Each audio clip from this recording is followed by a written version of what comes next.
We have about 10 more minutes. I would like to ask you about another statement in the Advaita world. This world is an illusion. How can I use this to find my freedom?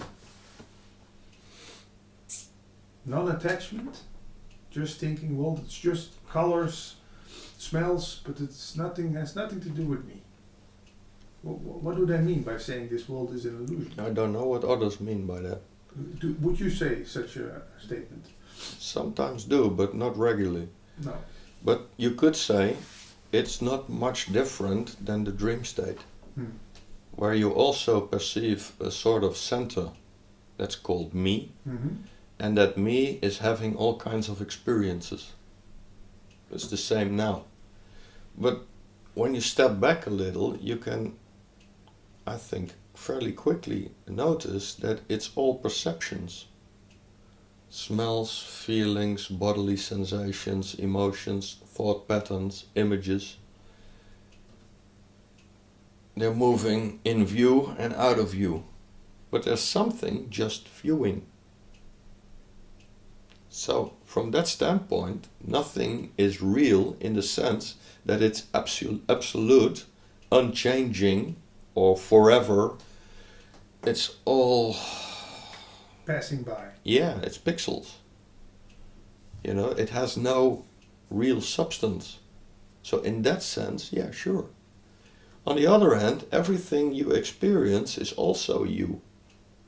So you could also say the only illusion is the idea of a separate entity. So the world, whatever that may mean, is not an illusion. You are an illusion. Because a mistake is often made in this topic, that people start to say everything is an illusion, but they forget themselves. They forget the first identification as me being somebody, something separate. That's the illusion. Consciousness never will say anything is an illusion or real. It doesn't attach to anything, it has no judgment. It doesn't bother without that. No. So basically, I think traditionally the remark was only made to make people aware of spending all their life energy in the world, in their position in society, their belongings, their status, their money. You know, that is wrong, to invest all your energy in that. So I like to say you got two eyes. One for the world, for the objects, the things, and one for infinity. And I think a true human being uses both eyes. One for infinity, wholeness, right here, right now, for free. And he is there, I'm here, this is a camera, that car is his, that car is mine. No problem. Yeah. But if both eyes are turned on the object, you're lost. Still, that's how most people, and I was living for 40 years. Yes. Thinking that I can find myself in the world. Yeah. And I can find freedom in the world. Yeah. Can I conserve things? Don't take them away. It's basically very strange, because anybody, and you're an intelligent guy too, could think up in 2 minutes that everything I perceive is fluctuating. Yeah. I never had a feeling that lasted.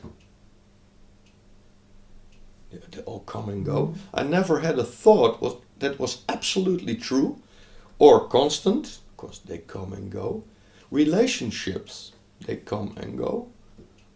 Illness comes and goes. Money comes and goes. I cannot find anything in this so-called world that is permanent. And still I'm seeking permanent happiness there? Well, good luck to you. Yeah. It's not going to happen. No. Strange indeed. People cannot think. They don't really look, they don't really question things. I believe I can be happy to portray myself like this or that in the world, and then I'll be permanently blissful. Yeah. In a world that is permanently fluctuating and changing. Come on. Yeah. Wake up. It's impossible, it will never happen. And all the time, this real happiness, which is very quiet, not so screamingly happy, is in the background. You can lean against it, as a matter of speaking, and just enjoy the show. Just like in a theater. Yes. This comfortable seat. Yes. And just enjoy the show. Instead of thinking that you're one of the characters and being scared or happy all the time. Yeah. Relax and sit back, and it's even worse. You're the perceiver of the theater and the so-called you sitting there. Yeah. You're even outside the theater. You are that which is not moving, never changing, unaffected. Nothing ever happened to you. But if you project yourself completely in the world, you're so vulnerable. So I get it that people are scared and trying to hold on to things and trying to be a good guy or a nice girl. Yeah. To get attention or whatever. To go back to the theater, we act like people who are in a theater. In the early days when cinemas were not that, people were not that used to it, they started shouting at the screen. Yeah. Watch out! Yeah, stop, there's a train coming. The first time yeah. someone saw a movie with a train, they ducked. Yeah, They sure. thought the train is... Sure. Yeah. There's a fire breaking out and the theater ran empty. Yeah, but still, we're Yeah. laughing about it, but that's how That's we what live. that's what we call life. Yeah. It's Yeah. no life. It's a theater. This is a dream theater, Yeah. and it's beautifully made. If you relax a little, it's Yeah. beautifully made. Every day things happen. Yeah. And still, when we wear those virtual reality glasses, we go into the computer game, we start shooting and doing anything without fear. Yeah. So could we say and see this as like a big computer game we're in? Yes. No, there's nothing that Nothing really can be really hurt. happening. Yes. Yeah. Although when you really see that, it's quite unlikely you would be running around with a machine gun. You need hate and anger and a belief system to start shooting up people or throwing bombs or believing that my way is better than your way. Yeah. You know, we are saying that IS is wrong and IS is saying we are wrong, and they're both sides are believing all kinds of shit. Yeah. Which I don't believe in. I don't believe either side. But I'm not gonna run around like a maniac with a gun. That's because you know you're shooting yourself?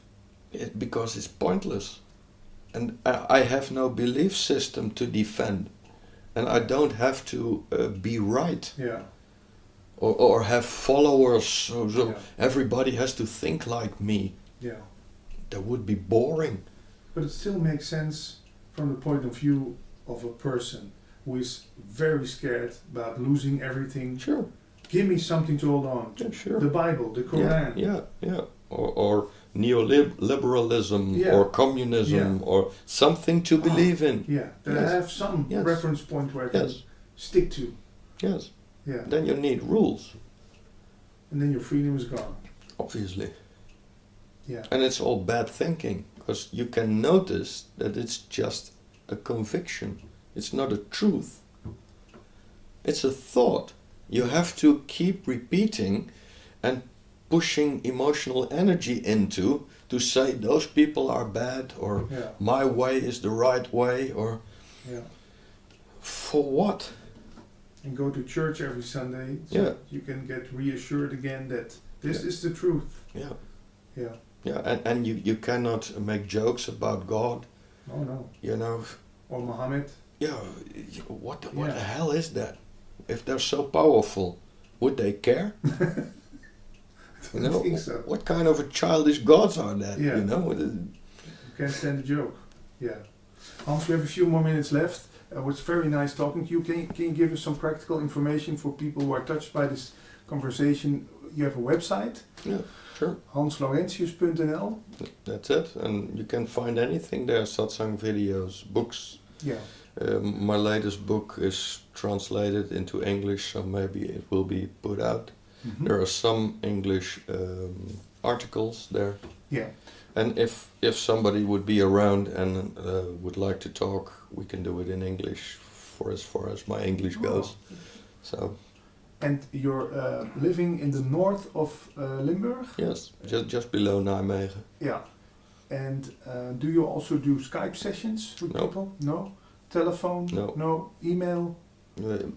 When it's a Sometimes. short question, Yeah. but I think the face-to-face thing is the best. So there are meetings and there are individual possibilities, Yeah. but I'm not Skyping or anything. Yeah. Just go to google.nl or .com, type in Hans Laurentius and you will find anything. Thanks again for this nice conversation. Thank you too. It was great. Yeah. Thanks.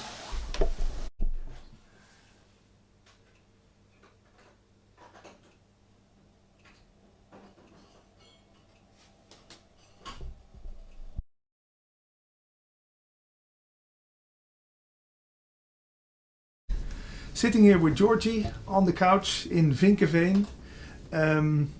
I just talked to your. Are you married? Your husband? No. No. Your how do you call it? Boyfriend then? Bart. Love of my life. Yeah, the great love of your life. You just did a couple of meetings in Haren, Groningen. You often come to the Netherlands to talk about this stuff. And when I say this stuff, what is this stuff you guys talk about? Can you explain that in a few sentences? In the broadest terms, it's the art of living. That's it. Really? Yeah. But then we need to look at what life is and what's living. Mm-hmm.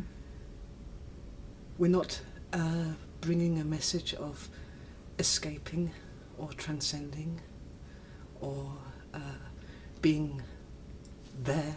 Mm-hmm. We're very much bringing a message of being here. With what is? Being here in the sense of not with what is, but being here and sinking into the here and really falling into that space where the here itself becomes a kind of miracle of phenomena of itself. What is there's some distance. Mm-hmm. And in the here, there is also zero distance. If that makes sense. Mm-hmm. Could you say being here as what is? Is that maybe that feels a little more closer? Again, being here, yes, you can say as what is. Mm-hmm. But being here as what is includes everything that's passing as well. Mm-hmm. So it's being here in a physical body. This is one of the few things which is totally clear. We are somehow, right now, in a physical body Mm-hmm. and part of the physical universe. And in this here, we're perceiving through the physical senses. So the here is behind all of those impressions of what is. So whatever impression we get of what is, Mm-hmm. even the impression of our most finest being, it's still an impression. And the here is behind that also. Yeah, that makes no sense, but it feels it feels good. And is that the same? In what way doesn't it make sense? Well, I find my mind like fighting with that. Yeah, Yeah. yeah, It still tries to earn a position for itself. yeah, You know, exclusive space. yeah, yeah. So,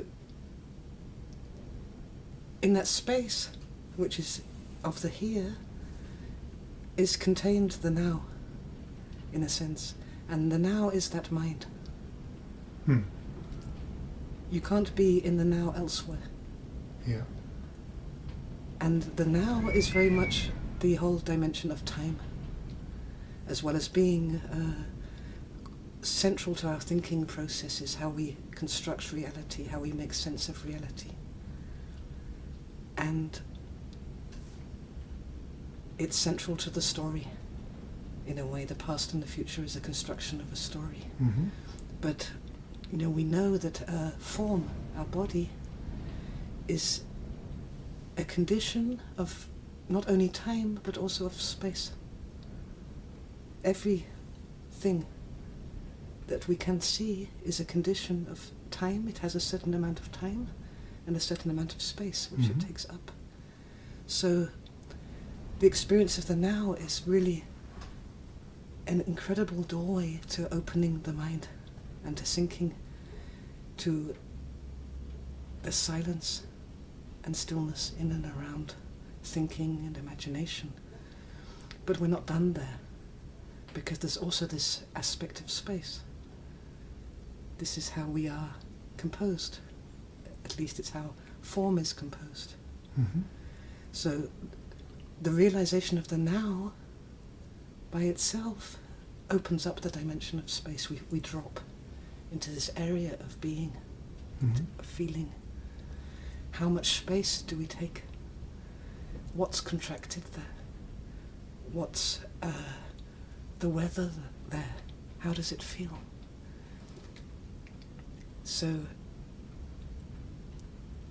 the realization of space, many talk about this, and it's a different realization from the realization of the now. Mm-hmm. The now is very much this awakening realization.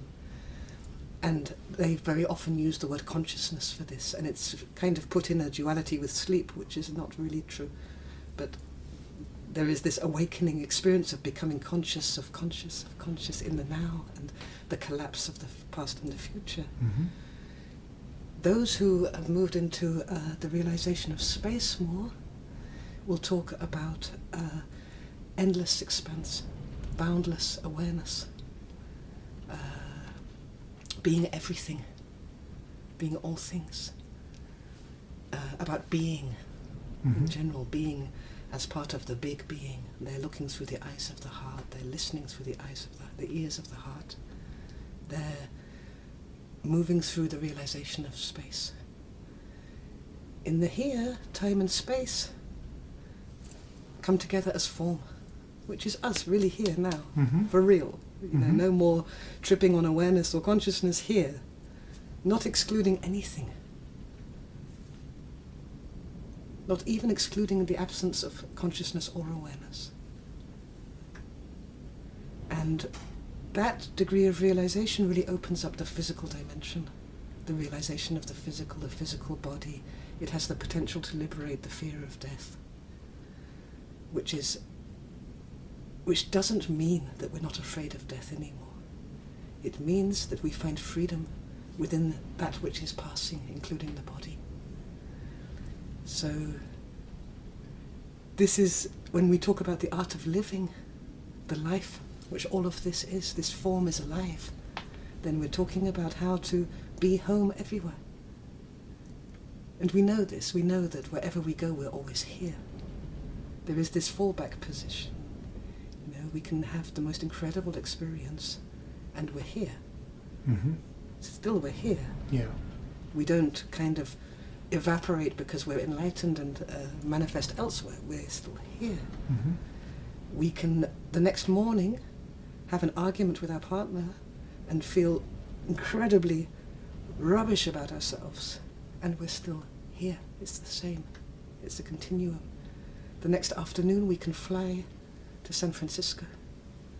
We're still here. It doesn't move. It's a continuum. It's here even in the depths of sleep. And it's here when we awake.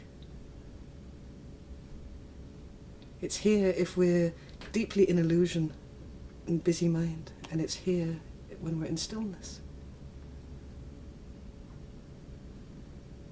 So we're trying to open that gate of liberation, where it's possible to be within the world of duality, Mm-hmm. with all the real stuff, the feelings, the emotions, the suffering, which, you know, everybody suffers, grief and loss and pain and fear and anger.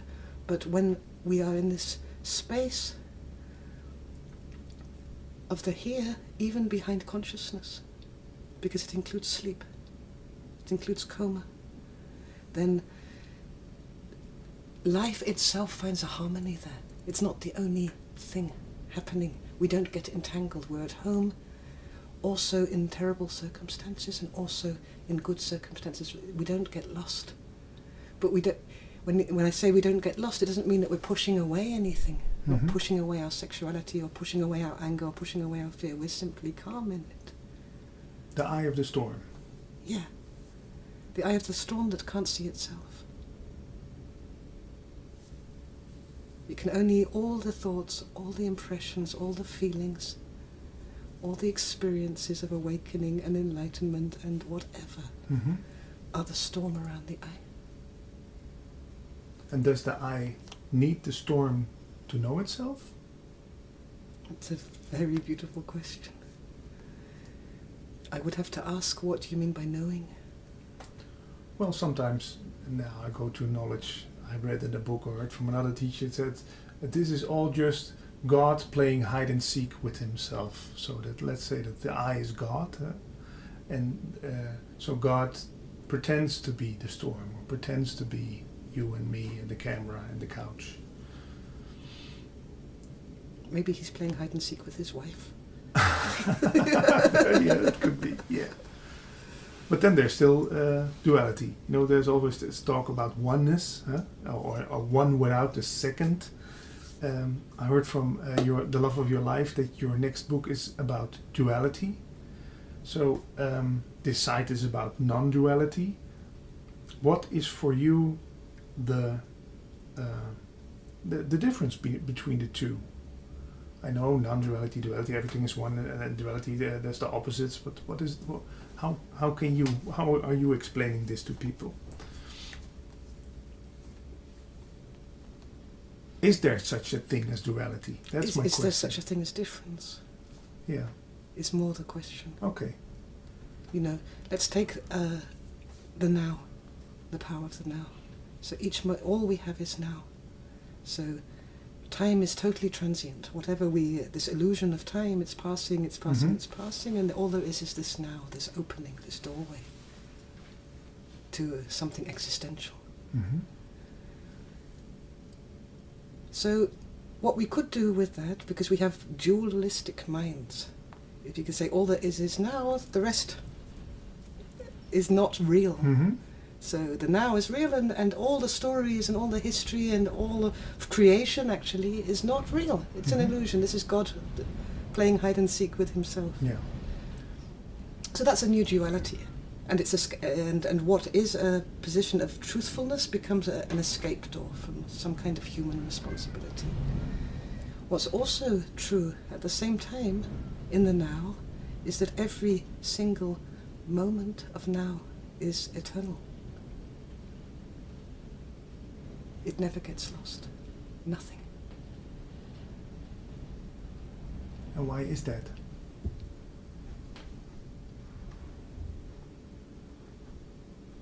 It seems to be a basic law that which is created never gets uncreated. And what's happening is that perception, consciousness and awareness is moving through. And what's unfortunate, and this is where we are in the development of mind as a species, is that we identify with that. We identify with the particular impressions of consciousness at that moment. Which is also okay, that is forever. But what is here never ceases to be. You know, if you look back in your memory and you look at moments when you were really here and now, really awake, isn't it true that you're there forever?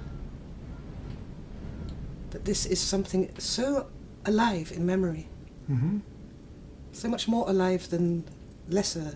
Yeah. You can recall it, and then it's again. It's alive. Alive, yeah. So this is also why it's so important to move from the dimension of the now also to the spatial dimension, to the realization of space. So we said that the here contains the now. Space, in a way, is the container of time. So when we move down from the head to the layer of feeling, we cannot access that dimension without being in the now. We cannot feel what we're feeling later. If we feel what we felt yesterday, we're feeling it again. Now. Yeah. So it's not really a mind game to go into the now. All we have to do is feel. And then the realization begins to happen with a curiosity of what is it that feels. Can we feel that which is able to feel love? And can that be felt?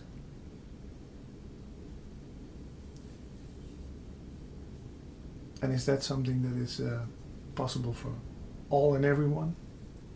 Or do you have to be gifted to feel that? To feel love? To feel that thing, that which feels love? Yeah. No. It's absolutely possible for everyone. You know, now many people are doing mindfulness, for example.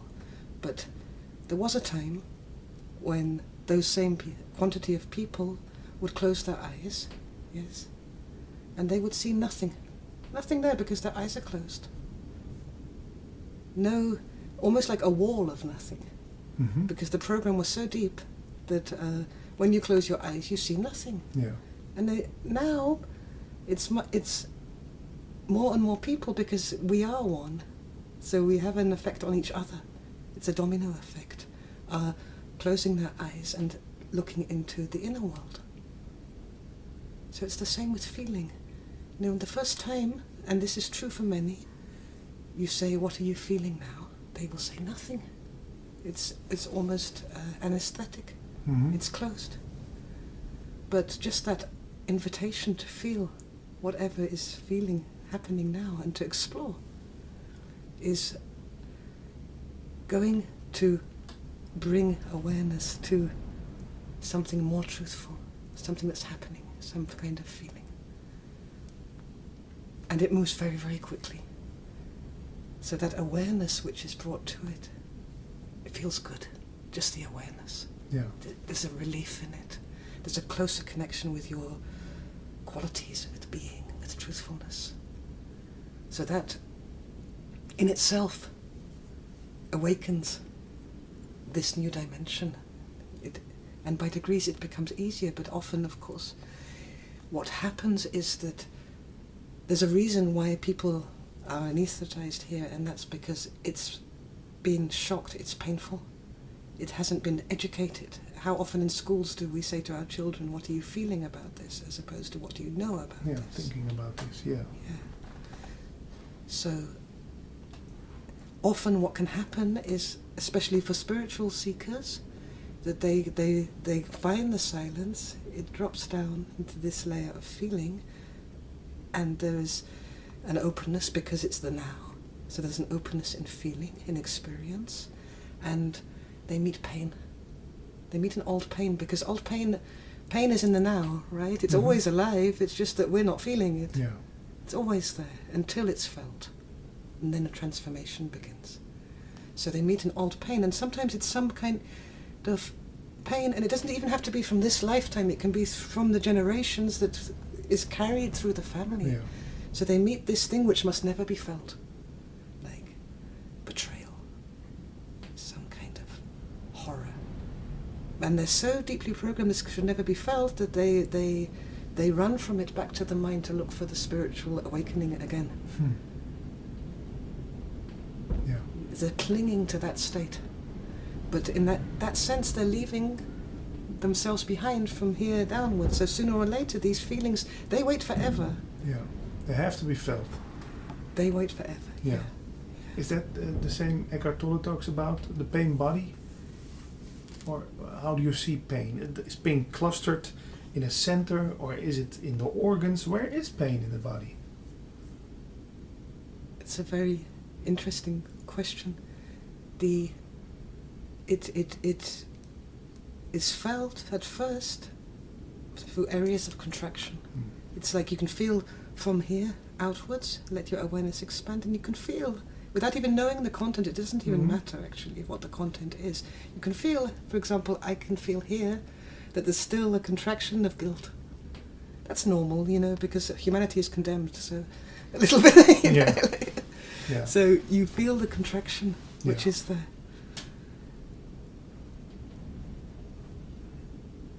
And the art is to really just allow it.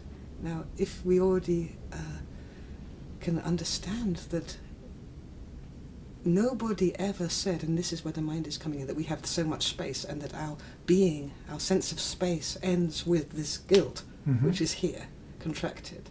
You can also, you don't need to heal the guilt immediately or deal with it. Actually, it's a shared guilt. You can just carry it. But to expand beyond it, around it, and even through it. Because the beautiful thing about perception is it's ours. And space, you know, you can take the tiniest bit of space and go through this contraction. You can become finer than the contraction and travel through it with your feeling. You know, the realization of space isn't just about infinity, it's also about zero distance, which means that you can go to zero distance with any contraction. Pure intimacy. A step beyond intimacy. Really. Yeah, really, intimacy really is not close. Real close. Yeah, intimacy is still a function of space. It's beautiful, it's absolutely beautiful, but it's still a function of space. Yeah. Behind that there is, the next layer is really compact, holding the physical unity which is here. You know, from somewhere in space we are just one particle, this planet. So we can really go to zero distance. And of course what happens then is it's a great expansion of awareness. Yeah. There's a colleague teacher of yours who says that the mental institutes are full of, how she calls it, cosmic vacuum cleaners. So let's say the people who are so open that you talk about the collective guilt, but they feel the collective pain, they feel the whole bunch of it. Immediately my mind says, that is not fair. Why should those people feel all the guilt, feel all the pain, and the other people are just walking happily through life? How come? How come we don't all get our fair share of the collective pain, the collective guilt, the collective sorrow? Well, there's many ways to look at that. One is that, let's say, you know, we are fully awakened, enlightened and self-realized, and we are totally free of this planet. Would we come back? I don't think so. Why should we? But just out of compassion. This is the thing. So, I feel that many of us are here now out of compassion. We, beyond all of, when you really let go, let be, and go beyond everything, and I mean beyond every spiritual trip as well, to that place of utter existential, no hope, to that, and even leap behind that, to just being pure non-perception. And here, it's a subtle game because, and I think this is what Nisargadatta meant when he said, I am that. It's a subtle game because the universe kind of turns inside out. All you can see is the impressions, and that's when awareness is moving forward again, but you can jump back again and see the impressions of what that is bringing forward. So one of the first, finest impressions that brings you out of that is care. Such a deep, deep, deep unconditional care for all that is. So out of that care, we will take on the karma of maybe a family of generations to take it on ourselves. We will take on the challenge of a particular thought program or a particular kind of abuse, or even of bringing freedom to the area of cruelty, which actually would mean the disappearance of cruelty. And we're working on it as a human species. We're not there yet. For every person who is in the most horrific cruelty, they are there. It's seen. It's seen. The moment it's felt, the moment they, at whatever stage, agree to suffer this, they are there. Now there is another place of cruelty, where perception, especially consciousness, averts its eyes And this is one of the big traps of non-duality. That, You know, the aversion to suffering. yeah. The denial. It's an illusion. Oh yeah, it's not there. Yeah, I'm all right. I'm enlightened. And you are not. Yes. Yeah. And so now let me tell the crowds of suffering masses about this, and that's my service, but I'm okay. So how non-dual is that? To have that separation between yourself and the whole? Yeah.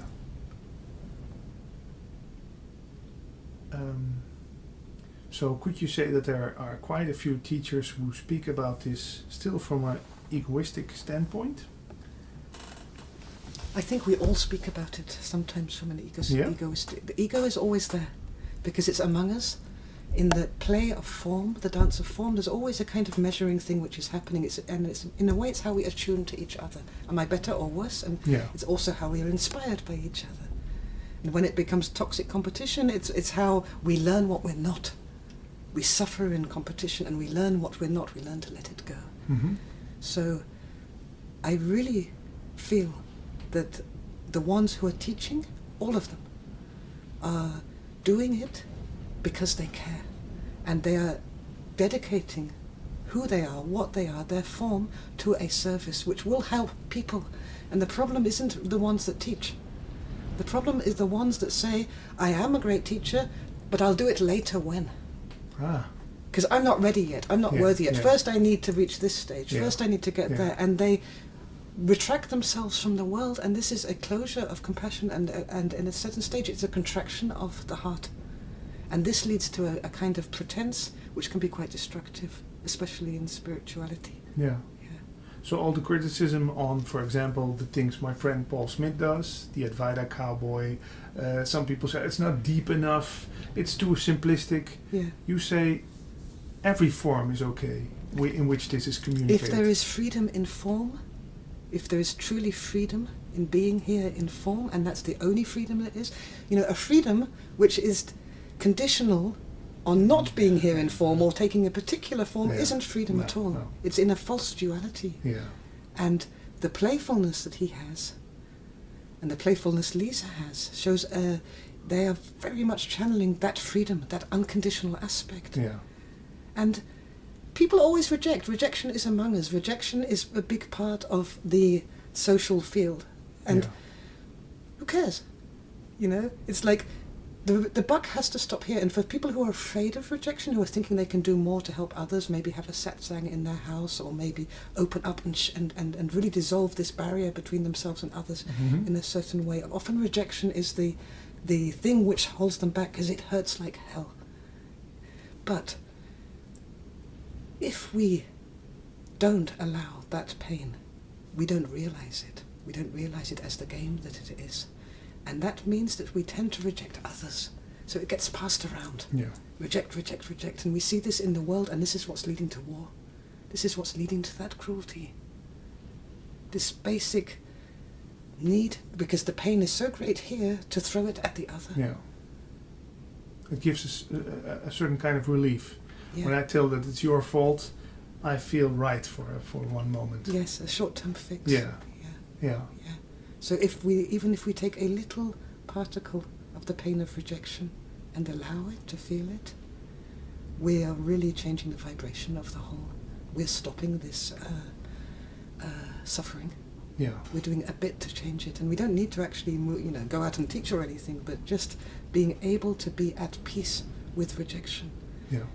Now, first of all, if you're at peace with rejection, you're not in the mind. You're at peace with the pain.